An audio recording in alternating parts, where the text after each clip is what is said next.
For Whom the Bell Tolls by Ernest Hemingway. Chapter 34. The fascists held the crests of the hills here. Then there was a valley that no one held except for a fascist post in a farmhouse with its outbuildings and its barn that they had fortified. Andres, on his way to Goltz with the message from Robert Jordan, made a wide circle around this post in the dark. He knew where there was a tripwire laid that fired a set gun, and he located it in the dark, stepped over it, and started along the small stream bordered with poplars, whose leaves were moving with the night wind. A cock crowed at the farmhouse that was the fascist post, and as he walked along the stream, he looked back and saw through the trunks of the poplars a light showing at the lower edge of one of the windows of the farmhouse. The night was quiet and clear, and Andres left the stream and struck across the meadow. There were 4 haycocks in the meadow that had stood there ever since the fighting in July of the year before. No one had ever carried the hay away, and the 4 seasons that had passed had flattened the cocks and made the hay worthless.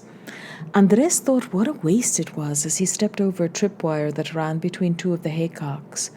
But the Republicans would have had to carry the hay up the steep Guadarrama slope that rose beyond the meadow, and the fascists did not need it, I suppose, he thought. They have all the hay they need and all the grain. They have much, he thought, but we will give them a blow tomorrow morning. Tomorrow morning we will give them something for Sordo. What barbarians they are. But in the morning there will be dust on the road. He wanted to get this message taking over and be back for the attack on the posts in the morning. Did he really want to get back, though? Or did he only pretend he wanted to be back? He knew the reprieved feeling that he had felt when the Inglés had told him he was to go with the message. He had faced the prospect of the morning calmly. It was what was to be done. He had voted for it and would do it. The wiping out of Sordo had impressed him deeply, but after all, that was Sordo. That was not them. What they had to do, they would do. But when the Inglés had spoken to him of the message, he had felt the way he used to feel when he was a boy, and he had wakened in the morning of the festival of his village and heard it raining hard so that he knew it would be too wet, and that the bull baiting in the square would be cancelled. He loved the bull baiting when he was a boy, and he looked forward to it, until the moment when he would be in the square, in the hot sun, and the dust with the carts ranged all around to close the exits, and to make a closed place into which the bull would come, sliding down out of his box, braking with all 4 feet when they pulled the end gate up.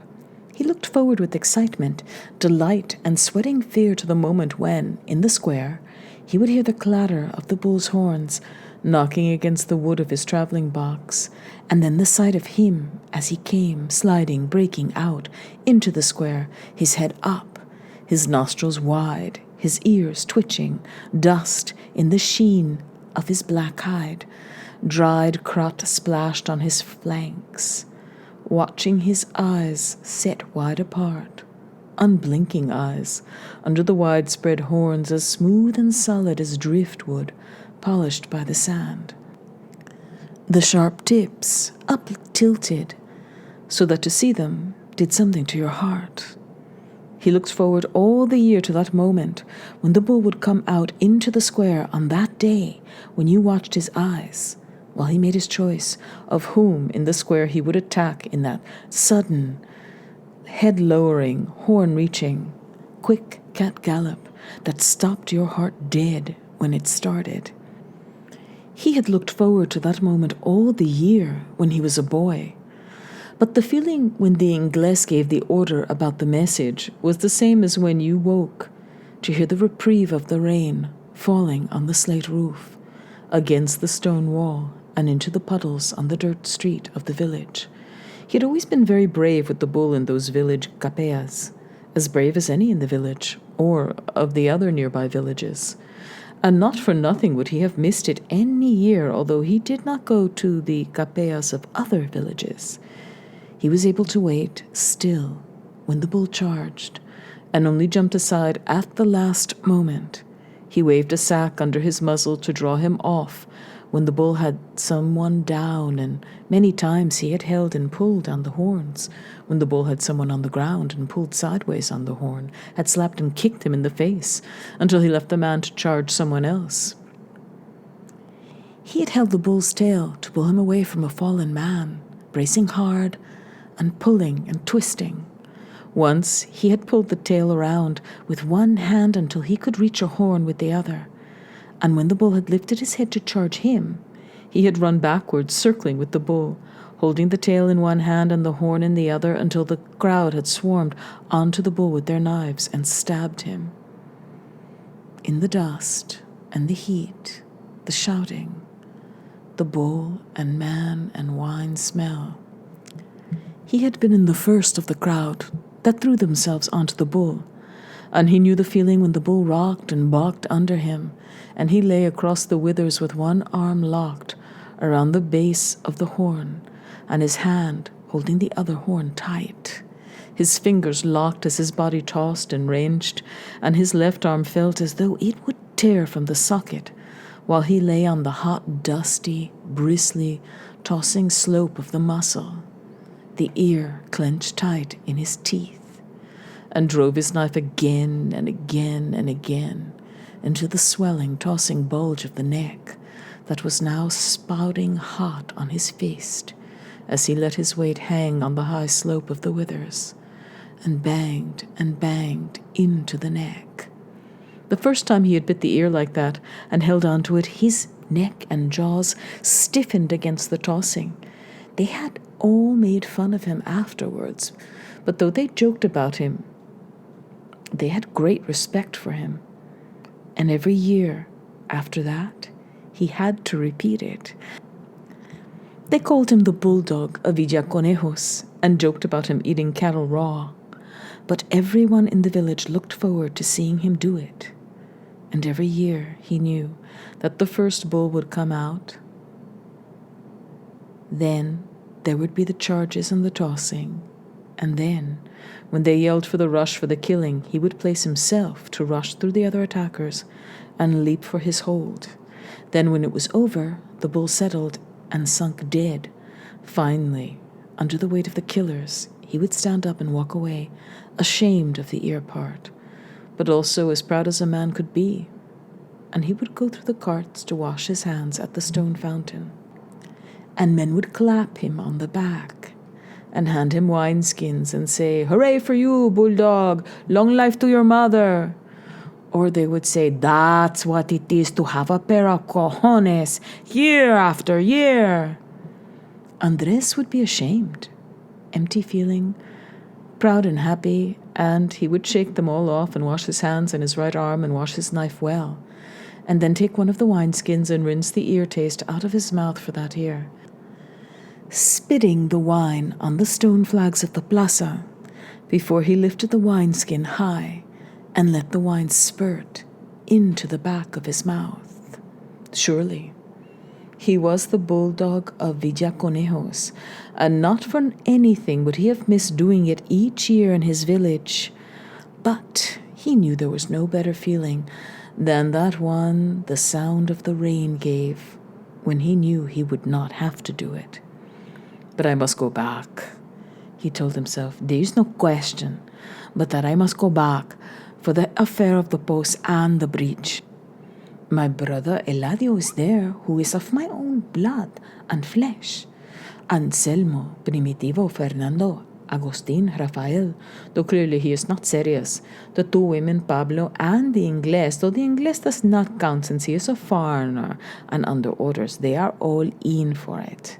It is impossible that I should escape this proving through the accident of a message. I must deliver this message now, quickly and well, and then make all haste to return in time for the assault on the posts. It would be ignoble of me not to participate in this action because of the accident of this message. That could not be clearer. And besides," he told himself, as one who suddenly remembers that there will be pleasure too in an engagement only the onerous aspects of which he has been considering. "And besides, I will enjoy the killing of some fascists." It has been too long since we have destroyed any. Tomorrow can be a day of much valid action. Tomorrow can be a day of concrete acts. Tomorrow can be a day which is worth something. That tomorrow should come and that I should be there. Just then, as knee-deep in the gorse as he climbed the steep slope that led to the Republican lines, a partridge flew from under his feet, exploding in a whir of wing beats in the dark. And he felt a sudden breath-stopping fright. It is the suddenness, he thought. How can they move their wings that fast? She must be nesting now. I probably trod close to the eggs.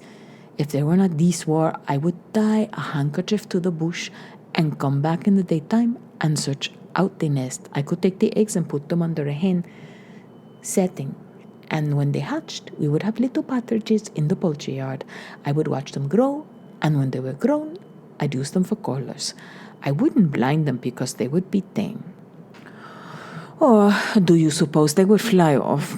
Probably. Then I would have to blind them, but I don't like to do that after I have raised them.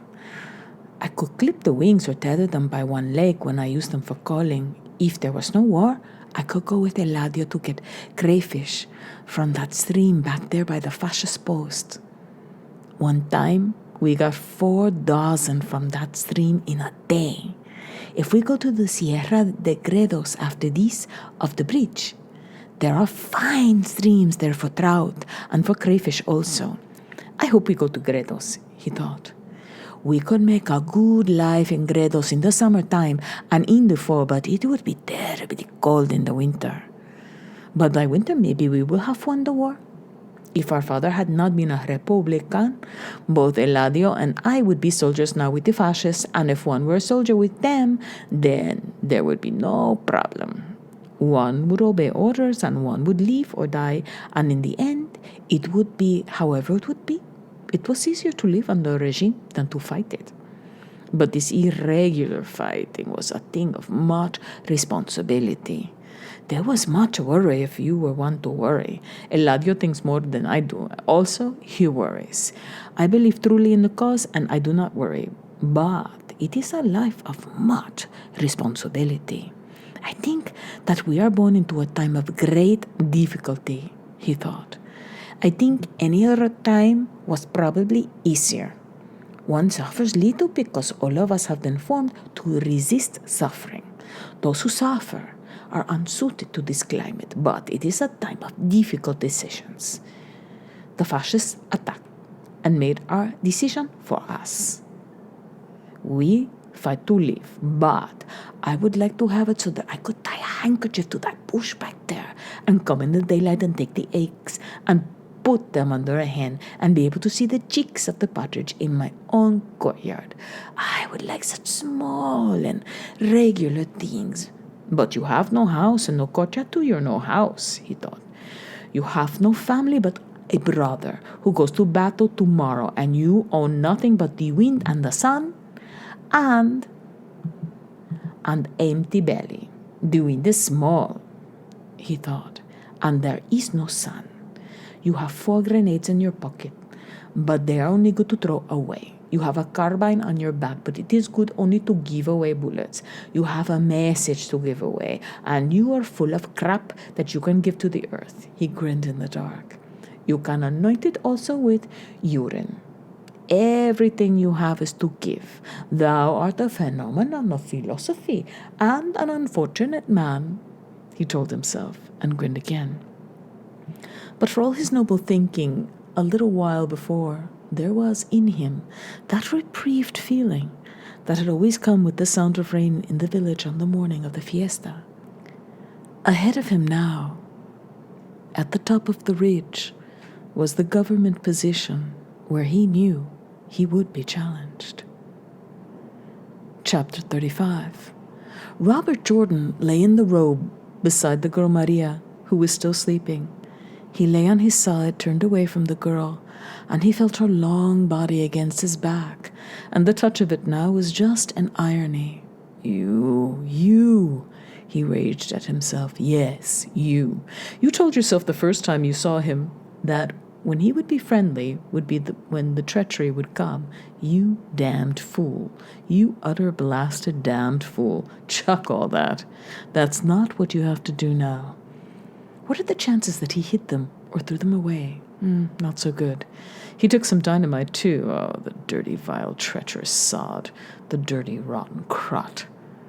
Why couldn't he have just mucked off and not have taken the exploder and the detonators? Why was I such an utter goddamn fool as to leave them with that bloody woman? The smart, treacherous, ugly bastard. The dirty cabron. Cut it out and take it easy, he told himself. You had to take chances, and that was the best there was. You're just mucked, he told himself. You're mucked for good and higher than a kite. Keep your damned head and get the anger out and stop this cheap lamenting like a damned wailing wall. It's gone. God damn you, it is gone. Damn the dirty swine to hell. You can muck your way out of it. You've got to. You know you've got to blow it if you have to stand there and cut out that stuff too. Why don't you ask your grandfather? Oh, muck my grandfather, and muck this whole treacherous, muck-faced, mucking country, and every mucking Spaniard in and out either side, and to hell forever. Muck them to hell forever. Largo, Prieto, Arsenio, Miaja, Rojo, all of them. Muck every one of them to death, to hell. Muck their whole treachery-ridden country. Muck their egotism and their selfishness and their egotism and their conceit and their treachery. Muck them to hell and always. Muck them before we die for them. Muck them after we die for them. Muck them to death in hell. God, muck Pablo. Pablo is all of them. God pity the Spanish people. Any leader they have will muck them. One good man, Pablo Iglesias, in 2,000 years, and everybody else mucking them. How do we know how he would have stood up in this war? I remember when I thought Largo was okay. Durruti was good, and his own people shot him there, at the Puente de los Franceses. Shot him because he wanted them to attack. Shot him in the glorious discipline of indiscipline. The cowardly swine, oh, muck them all to hell and be damned. And that Pablo, that just mucked off with my exploder and my box of detonators. Oh, muck him to deepest hell, but no, he mucked us instead. They always muck you instead, from Cortez and Menendez de Avila down to Miaja. Look at what Miaja did to Kleber. The bald, egotistical swine, the stupid, egg-headed bastard. Muck all the insane, egotistical, treacherous swine that have always governed Spain and ruled her armies. Muck everybody but the people. And then be damned careful what they turn into when they have power. His rage began to thin as he exaggerated more and more and spread his scorn and contempt so widely and unjustly that he could no longer believe in it himself. If that were true, what are you here for? It's not true, and you know it. Look at all the good ones. Look at all the fine ones.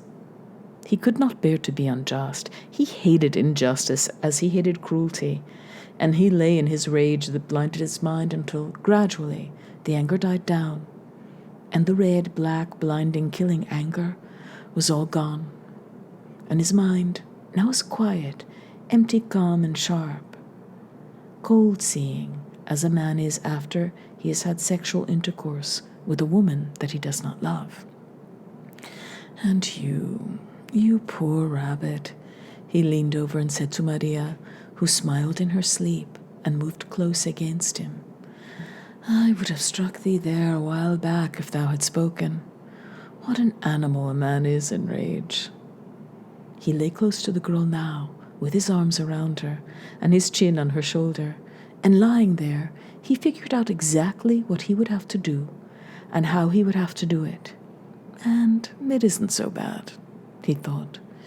It really isn't so bad at all. I don't know whether anyone has ever done it before, but there will always be people who will do it from now on, given a similar jam. If we do it, and if they hear about it.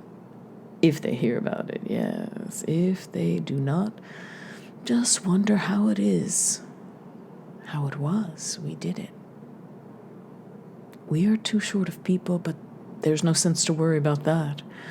I will do the bridge with what we have. God, I'm glad I got over being angry. It was not like being able to breathe in a storm. That being angry is another damned luxury you can't afford. It's all figured out, guapa, he said softly against Maria's shoulder. You haven't been bothered by any of it. You have not known about it. We'll be killed, but we'll blow the bridge. You have not had to worry about it. That isn't much of a wedding present, but is not a good night's sleep supposed to be priceless? You had a good night's sleep. See if you can wear that like a ring on your finger. Sleep, guapa, sleep well, my beloved. I do not wake thee. That is all I can do for thee now. He lay there, holding her very lightly, feeling her breathe and feeling her heartbeat, and keeping track of the time on his wristwatch.